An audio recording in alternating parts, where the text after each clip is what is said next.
नमस्कार, मी अमोल देवाजी वाडके, भारतीय जनता पार्टी दिव्यांग विकास आघाडी महाराष्ट्र प्रदेश. आपण जो अभियान सुरू केला आहे 36 जिल्हे 9 महिने म्हणजे दिव्यांगांकरता तुम्ही कार्य करताय, काय या मागची भूमिका आहे, काय सांगा? शासनातर्फे माननीय मुख्यमंत्री देवेंद्रजी फडणवीस, माननीय चंद्रशेखरजी बावनकुळे महसूल मंत्री यांच्यातर्फे दिव्यांगांकरता भरपूर योजना या आखलेल्या आहे. परंतु त्या योजनाचा पूर्ण फायदा जो आहे तो शेवटच्या घटकापर्यंत म्हणजे शेवटच्या दिव्यांगांपर्यंत जात नाही. त्याचं कारण म्हणजे प्रशासन ही शेवटच्या दिव्यांगापर्यंत पोहोचलेलं नाही आहे. तर असे असंख्य दिव्यांग मला रोज त्यांचे मला विनंती येतात की आमचा हा प्रॉब्लेम आहे, तो प्रॉब्लेम आहे. या सर्वांचे प्रॉब्लेम, त्या शहरातले सर्व जे प्रॉब्लेम व्यक्तिगत जिल्हाधिकारी यांना आम्ही ते प्रॉब्लेम देतो आणि जिल्हाधिकाऱ्यांच्या पाठपुरावा करून ते प्रॉब्लेम सोडवून घेतो.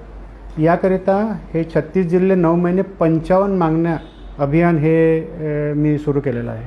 याची सुरुवात कुठून केली आपण? आधी याची सुरुवात आम्ही केली कोल्हापूरवरून, कारण कोल्हापूरवरून प्रचंड प्रतिसाद आम्हाला होता. आम्ही 272 मागण्या या इंडिव्हिज्युअली दिल्या. त्यातल्या त्यात ज्या 55 मागण्या राज्यव्यापी मागण्या माझ्या आहे त्या आम्ही वेगळ्या दिल्या. आता तुमचं पुढचा जो आहे दौरा तो कुठे आहे? आता हा पुढचा दौरा जो आहे तो भंडारा इथला आहे आणि भंडाऱ्यामधील तुमच्या या न्यूज चॅनलच्या माध्यमातून मी सांगू इच्छितो की भंडाऱ्यामधील जे सुद्धा दिव्यांग आहेत त्यांनीसुद्धा त्यांचे निवेदन किंवा त्यांचे प्रॉब्लेम, त्यांच्या तक्रारी आम्हाला सांगाव्या, जेणेकरून आम्ही माननीय कलेक्टर साहेब यांच्याकडे त्या मागण्या पोचवू शकू.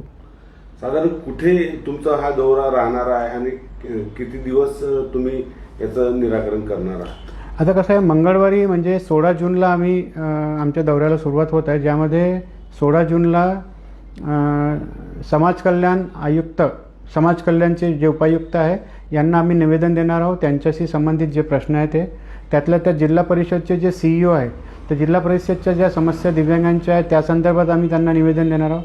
त्यातल्या त्या दिव्यांग सक्षमीकरण विभाग, ज्या विभागामार्फत दिव्यांगांकरता बऱ्याचशा बेनिफिट असतात परंतु ते दिव्यांगांना मिळत नाही, अशा अधिकाऱ्यालाही आम्ही निवेदन देणार आहोत. आणि महत्त्वाचे म्हणजे तिथले जे स्थानिक आमदार साहेब आहेत त्यांनासुद्धा आम्ही मदतीची अपील करणार, त्यांनासुद्धा निवेदन देणार आहोत. तर 16 तारखेला हे पूर्ण निवेदनचा दिवस राहील. काय आव्हान कराल तुम्ही दिव्यांगांना? आता 17 तारखेला 17 तारीख म्हणजे बुधवारी मोठा आमचं निवेदन आहे, ज्यामध्ये शेकडो कार्यकर्ते, माझे फॉलोअर्स, दिव्यांग कार्यकर्ते हे तिथे येतील आणि निवेदन देतील. सर्वांना हेच आव्हान करू इच्छितो की जे कोणी भंडारा जिल्ह्यातील असतील, कुठल्याही गावातले असू द्या, शहरातले असू द्या, त्यांनी या निवेदनामध्ये सहभाग घ्यावा. त्यातल्या त्यात त्यांच्या ज्या अडचणी आहेत त्यासुद्धा एका पेपरवरती लिहून आणावे, जेणेकरून समोरासमोर ते जिल्हाधिकारी साहेब यांना ते निवेदन आम्हाला देता येईल आणि त्याचा पाठपुरावा मग आम्ही करून राहिलो.